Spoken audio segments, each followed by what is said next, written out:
How long since you parked a car in your garage? About 50 years. Have you met Bob Perkins? No, not personally, no. He flew in from Milwaukee to California to try and buy this car. I'm Dale. Nice to meet you.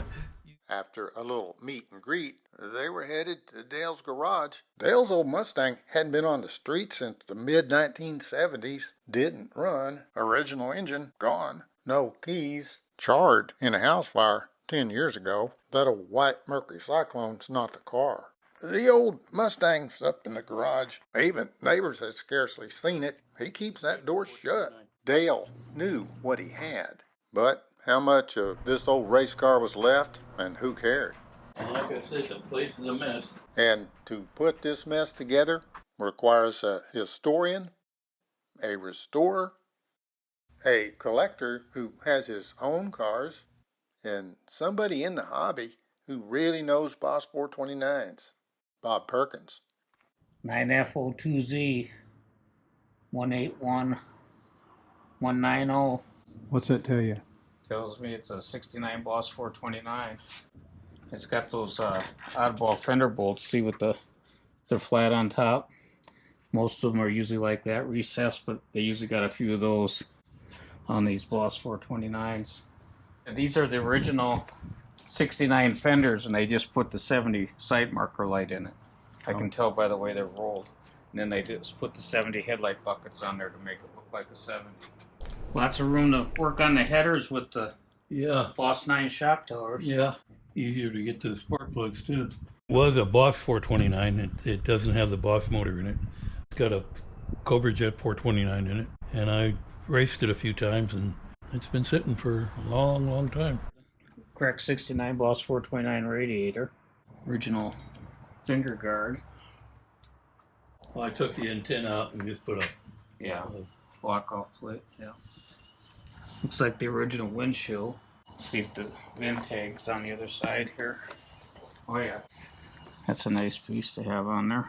What about the KK number? Well, that's what I asked him on the phone. We were going to check to see if it had the tag on the door yet. It has a tag on the door, but not the KK sticker. When they painted the car pearl white, they took the tag off, and you can see they put 2 screws in there instead of the rivets. So what do you see there? I see looks like a Japanese seat. Yeah, this side over here got pretty hot. Yeah. That's close is good. See it? They burnt the rubber on the weather stripping. You can see where this side got a little bit warm here, and it peeled some of the pearl paint off. There's the original candy apple red underneath. I don't think that it hurt the metal though. It hasn't warped anything. It just looks nasty. Looks worse than it is. Same thing here. It peeled the paint down to the candy apple, but doesn't feel warm, so that's good. Now what about that roll bar? What's that? That's the same exact roll bar that's in the Platt cars, in the Ford drag team cars. It's Holman Woody roll bar. Same one that's in Gary Schwartz's super stock car. The East Coast Ford drag team cars were blue with white stripes. West Coast Ford drag team cars were white with blue stripes. Notice the engine is a 427 Cammer. Still a Hemi design, but not a Boss 9, not close to stock. So, this was actually the birth of Pro Stock, which the 1970 NHRA drag rules book called Pro Stock Eliminator. So, the 427 Cammer Pro Stock cars of Ford's drag team were different from this Foulger Ford Boss 429. So, Pro Stock versus stock for one, but the main issue, was this a Ford program or a dealer program? Bob is still processing. The metal's really, really nice. This was candy apple red? Originally it was, yeah. This was the Holman Moody paint scheme they put on this stuff. So, Holman Moody went with the West Coast colors, white with blue stripes, not a Cammer engine under the hood. It's a Boss 429. Here we got an old racing jacket. Oh, Yeah, that's cool. pretty cool. What about this up here? Is that a Home and Moody or anything? No, that's a fuel pressure gauge I put in there. Oh, you put it in. What are you gonna look for under there, Bob? Here, hit that again. Okay. California rust-free. It's a 4,000-mile car. Got a drive shaft loop, a typical Home and Moody traction bars there. Those are very similar to ones on the cars we worked on. And Bob should know, he owns and restored Platt's Georgia Shaker, the underside of which you just saw. All these West Coast Ford drag team cars, like this one Ed Terry drove, were done by Home and Moody Strope out in Long Beach, California. If it hadn't been for the fire, the car would have been Oh yeah, a hell of a lot. it looks nasty, but I mean it's still a great car. Was it about 2014 it had the fire? 2012, 2012. October 23rd. It's for California smog. Yep. So, starting to make some sense, this is a 69 model, but this is a 70 model front end. So why change from a 69 look to a 70 look? Because this car would debut at the January 1970 Winter Nationals. Even the side stripes were the 1970 style that Ford used on their production Boss 302 of 1970. Now, the 1969 Ford drag team cars came with the 1969 style Boss side stripes. Regular production Boss 429s did not come with side stripes. Just kind of tell me how you got it. Well, I saw an ad in the newspaper. It was a car I saw sitting in a supermarket parking lot almost daily. I had no idea it was Foulger Ford's car. This is the paperwork that Dale sent me. Same paint, the same stripe that's on it today. That's what the car looked like when they were racing it. Who's that guy there? The driver. Pat Monken. Did you know him? Not really. That's the Los Amager invoice. Also sourced from Kevin Marty with the car's VIN. See, it was billed out to Ford Motor Company Administration Services. Wow, look at that. Advanced Concepts Department over in the Ford Division garage. Yeah, Ford had a special purpose for this car. And then there's the Marty report. And then these are some other pictures that Dale sent me. Was this car considered part of Ford's drag team? I was taking a shower and the hot water heater went haywire and started spewing fire, and it got up under the eaves and into the attic and spread to the back here, and this whole area from where those shelves are and this whole back wall was burned, and on that wall there is where I had that declaration from Ford. What do you mean declaration from Ford? Directive from Ford Motor Company. Whoa, hang on a second. A Ford directive? Under the floor mats. It was a directive to Home and Moody, and it said prepare car for Winter Nationals drag program. Makes a lot of sense. Just need to find a copy of that old directive. Home and Moody built race cars by contract for Ford Motor Company. Now, this car got very hot. Didn't burn, but the seats were ruined. They're gone. What do you look for in here, Bob? Well, I asked them if they took the underlayment they took out. I figured they did. They being Home and Moody to lower the weight of the car for drag racing. Look at that. Isn't that nice? He wants to see the floor pan underneath the carpet, and look what he comes up with. Yeah. International. Look at that. Where? What'd you find? Take it out. Here, take it. Where was this? I'm laying on the carpet. Have you seen that? No. No visible date, but 11:48 at Use it in the light. Okay. 116 miles an hour, 0.42. Oh, that's not yours. This is somebody. Yeah, this is this car was prepared for the Winter National January 15th, 1970. by Home and Moody, and doesn't have a date at Pomona. An artifact that will stay with this car. Is that your old race helmet? Yeah, one of them. Bob, that looked good on you. Yeah. That's the old style with the visor on it. One over there in the corner is the one that Got a little hot. Yeah. yeah, in the fire. And a paper time slip survived under the carpet. When the fire broke out in the garage, I didn't have a hood or air cleaner on it, and a lot of water went down inside the engine. This is a lighter hood that Dale bought to drag race. The original's sticking up here in the back of the garage. This guy with the lawnmower is going to ruin my audio. Okay, sorry for the noise. I tried to get them to hold their horses, but You want to tell me how it happened, or? Well, during the fire, I had some stuff in the rafters, and the rafter burned through, and all the stuff came down on the top of the car. What was up there? Oh, all kinds of stuff. There was a aluminum intake manifold. That's what fell under was one of the things? Yeah. Wow. So you lived around here back in the day when the Ford drag team was going strong. Did you ever see those guys run at Irwindale or anything? They're in that Orange County. I went down there one time. And you remember they had cherry cars were all painted like this, one of them white with the blue. Yes. And then remember the Lucy Beale car where they painted it half one of them white? Half, yeah. Yeah, One side half was blue and half white. Right. What's those two tanks in the back? Nitrous. Hey, look at this, Jerry. Nitrous? Yeah, 2 tanks of nitrous. grass, the bane of suburban living. See the label in there? Lancaster Ford, Lancaster, California.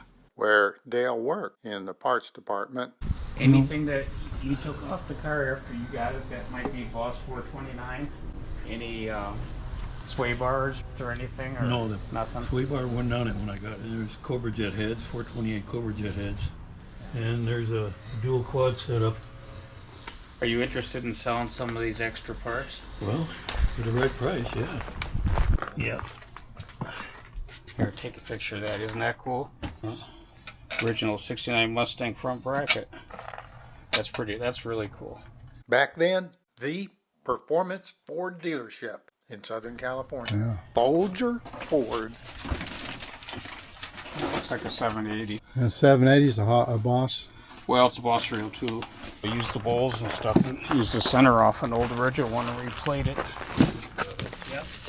Yep. There's a Mallory. Well, that's a nice shape. That looks almost new. Yeah, it is. Wow. What year is it and stuff? That's all 60 stuff. 60? Yeah. Why did you get all these different parts that you didn't need for I your car? just accumulated stuff through the years. He's a Ford parts man. That's Right. what you do. Yeah, anytime somebody had something for sale, I'd go see if I could buy it. You never know when you need it, you know. Yeah. If you're a racer, you can't ever have too much stuff. Brand new Autolite oil filters he had from back in the day. Probably 70 something. 71. That's the end of the line there for an Autolite. That's a hard filter to find because they quit making them in 71. So when did you start collecting like stuff, like the little parts? About 61 or 2. These are really nice. Yeah, There's no rust. These are they're in just great shape. super clean. Look at that, Jerry. Hardly any surface rust, even on the ends there. 427 Galaxy. You got the part number right here. Pretty soon, Jerry, you're going to know these numbers. You've taken so many videos of this stuff. Yeah.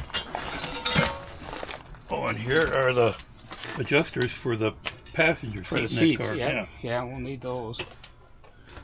428 rods. I think so. So, the way this deal went down, Bob got the parts, and a client of his would buy the car. Steve Anderson. Are you having fun? That's Steve's wife, Tracy, gasping. Yeah, I'm having fun. Sorry for all the noise. It will be. This is my dream car. It's a 1969 Boss 429. A car that I've wanted since I was 15, 16 years old. As long as we can So get now this it's a dream come true. more to tell on there. Where do you need me? Can you crank the wheel to the right a little bit? Squeeze her in there. April 2024, MCA 60th anniversary of the Mustang. Barber Motorsports Park, Birmingham, Alabama. Steve will win gold in the trailer concours class. Restoration by this guy. Well, we first turn it to the right. Do you have and power back it steering? up. Just this. Front end over. That's power. 3 months later, Steve arrives to take home another Boss So to 429. have something 50 years and then to let it go, but to know that we're going to do something with the car, that we're going to restore it, that Bob is going to do what Bob does. Okay, hold it. Tell you what, it's going to roll into that trailer fast. Oh, Lord. I'm Jordan. I work for Steven.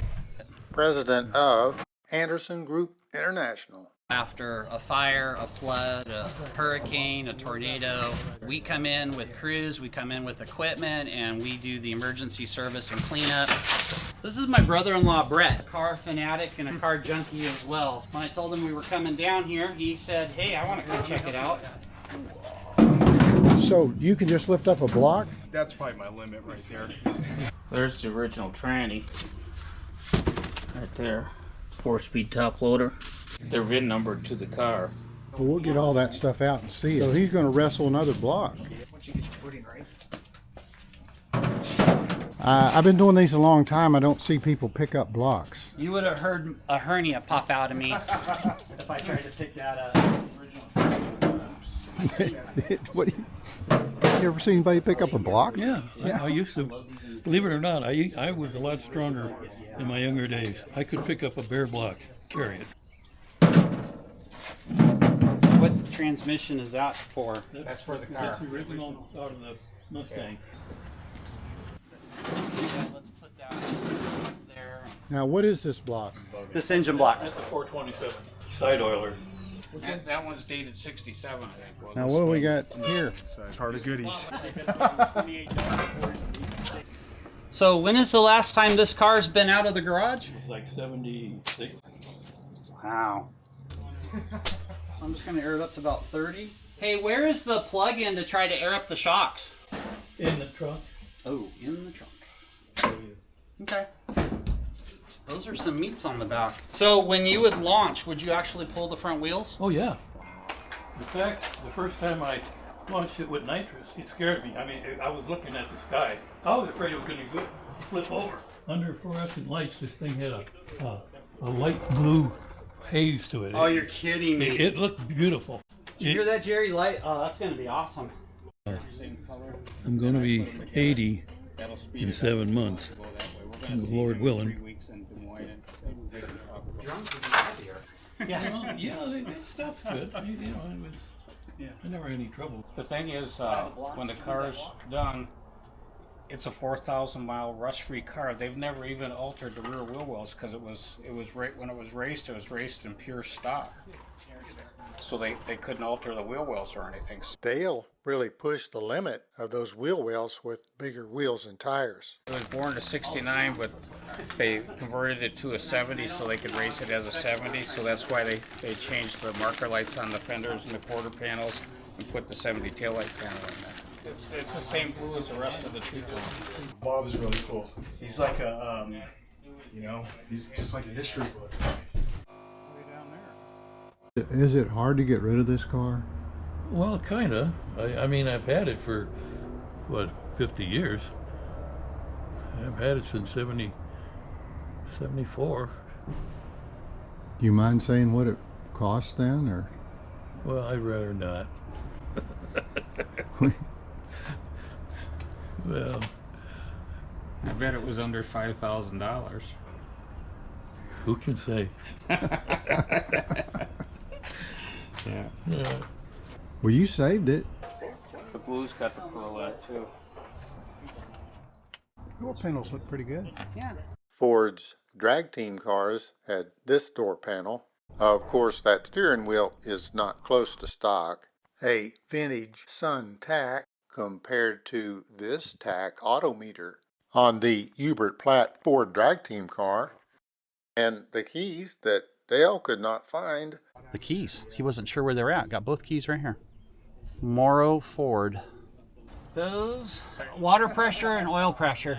Looking the same on the Ford drag team car. Mr. Gasket Shifter, probably not a Holman Moody installation. Ford drag team cars came with the Hearst. And wow, the pedals, Almost nowhere, just like a 4,000-mile car should be. If you're curious about the missing disc brake insert, as seen on this 69 Mustang with disc brakes, well, Holman Moody pulled the disc brakes for drums to save weight. Take a look at the brake pedal on Hubert Platt's drag car. Also came with drums to save weight. I'm glad you found that front license plate. Yeah.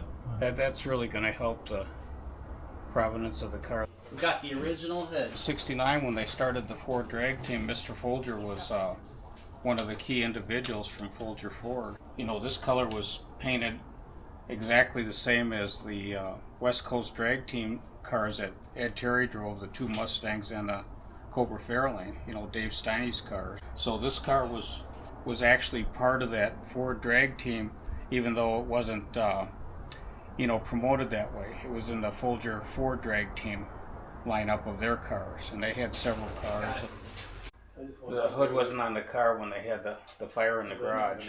The fireman lifted it up, it was probably hot, and just flung it out the driveway. Perfect. See, the old lacquer just peeled right off of there. That's the original blue from Holman Moody when they painted it. What are your plans for the car? The plan is to do what everybody does when they get a new car, and that is to wash it. We're going to pressure wash it, we're going to clean it up, and that's going to give me a really good idea of what we're looking at, the bones of the car, the dents, the dings, the damage.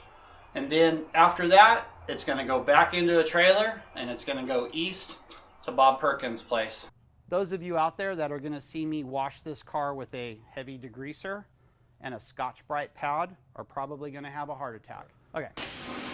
We have a high volume, low pressure car wash system that we use about 1,000 PSI. We don't know what this is going to do today. We don't know if the car is going to clean up. So as suspected, water alone is not going to do what we need to do, thus the degreaser and a Scotch-Brite pad. But we want to initially just get it wet and just see what we have and then soap it from there.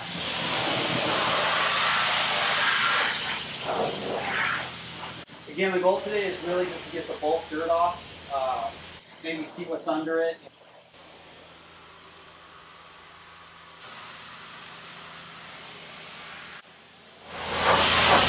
It does nothing.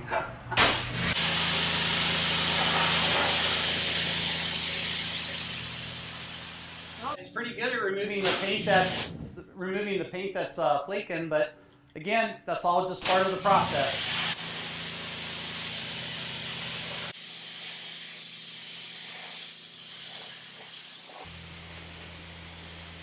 Simple pressure washing is not really removing much other than just the dust laying on top of the car, but that's where the Scotch-Brite pad will come into effect, and hopefully we'll get to see what this color really looks like under all the dirt. Okay, so next step is we're going to apply the degreaser. We're going to do it with a foam cannon. We're going to let the degreaser sit on the car for a little bit. Again, at the end of the day, we can't make the paint any worse, so again, the goal here is to simply clean the car to make it a little easier to work on. And that blue stripe, Holman Moody hand painted that in 1969.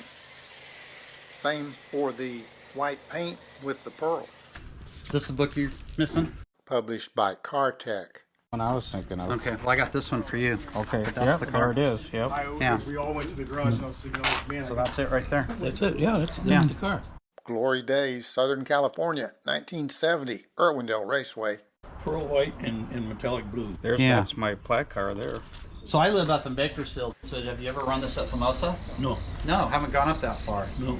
They used to run at Ontario Motor Speedway on Friday nights, but that place has been torn down for years. I know. What a shame. I've never washed a car with a degreaser before.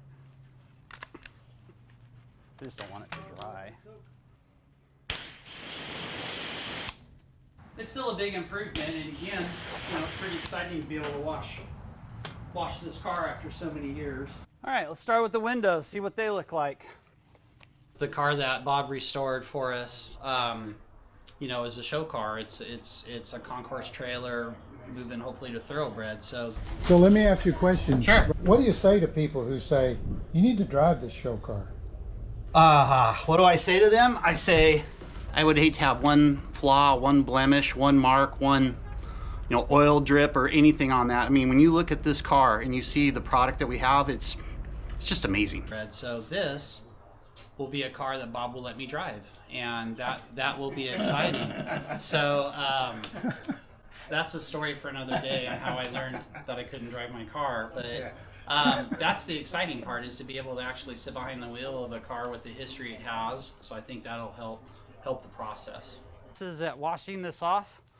We're getting a lot of the bulk contaminants off the car. Our goal is to salvage the chrome and simply repolish it, so I don't want to cause any damage to anything that we're going to salvage.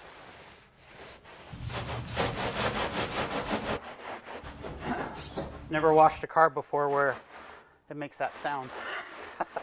That's not a good sound. For those of you watching at home, do not do this.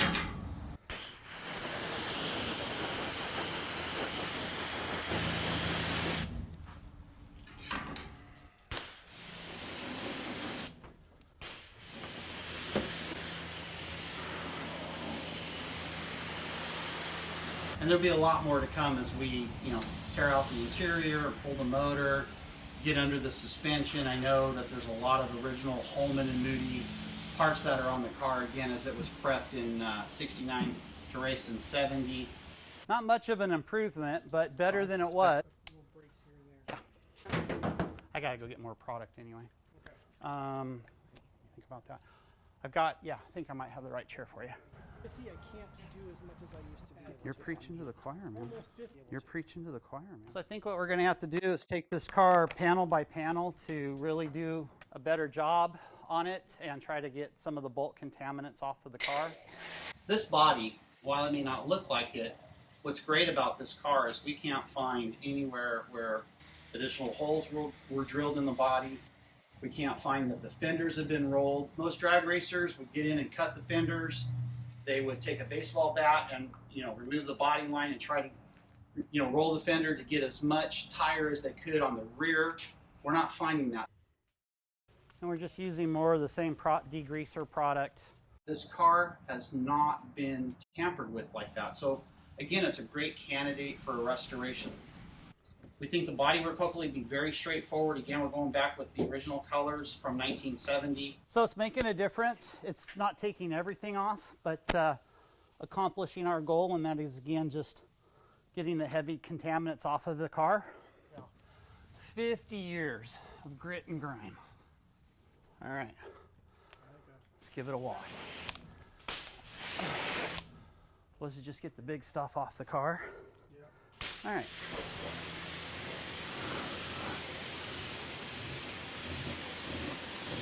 And what's really cool, this car only has 4,081 original miles.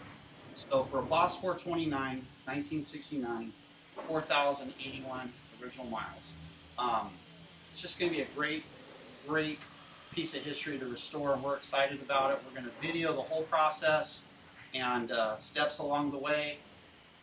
The fender cleaned up a lot better than the door, but it's still a big improvement, and again, it's pretty exciting to be able to wash this car after so many years with the right hand. It's going to be probably a 1 to 2 year process, but that's okay. So we're only foaming sections of the car now because it takes a while to scrub it, and we don't want the product to dry out on us. Okay, let's give it a shot and see what we come up with. So we're just going to be doing it section by section to try to have some marked improvements, and again, just clean the car up. It is coming clean. We're getting a lot of debris, a lot of contaminants off the car. The longer I scrub, the more will come off. But I think we'll leave the final cleaning up to the media blast guys when we blast it down to bare metal. This way. You got it.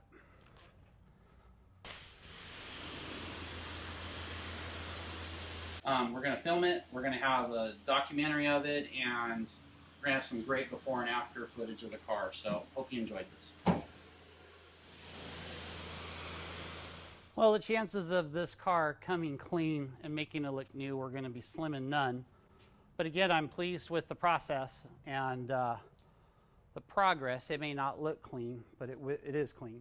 Plus a lot of work. But I think we're accomplishing hopefully what Jerry wants. Okay. What I want is a great story. And to be there before the car is disturbed. I think we'll let that dwell a little longer this time too before we try scrubbing it. Maybe let the product do the job. And I want to see the nitty-gritty details. It's like watching the grass grow, right? All right. There's a sound you don't normally hear when you wash your car on weekends.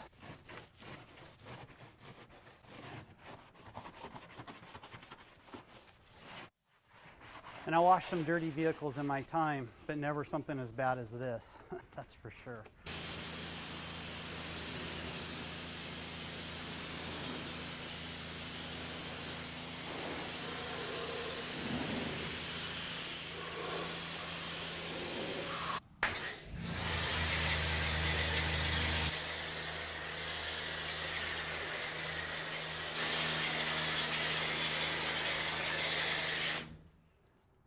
Our family owns a handful of construction companies, and I started out as a laborer cleaning cars and cleaning the warehouse. Yeah, it's gonna look so much better. All right, let's give it a rinse.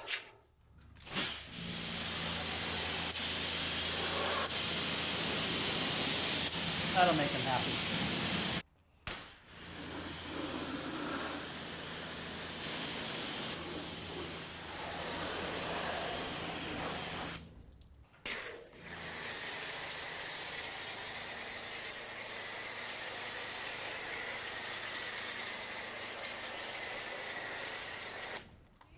We are filming washing my car.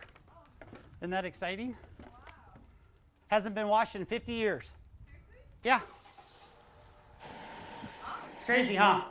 Not that it's gonna matter, but yeah. We're gonna film the whole restoration of this one. Yeah.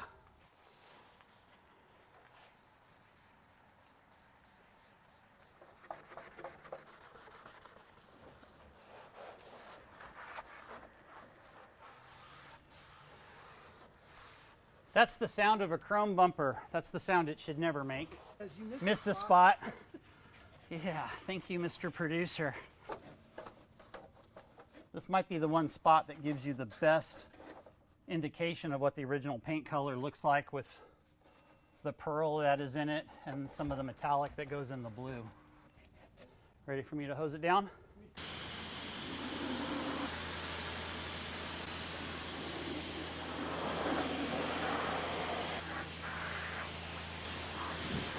That's, yeah. Oh, that's the rock star coming into. You know, you could keep that license plate area unrestored, and it'd be a window into 1969.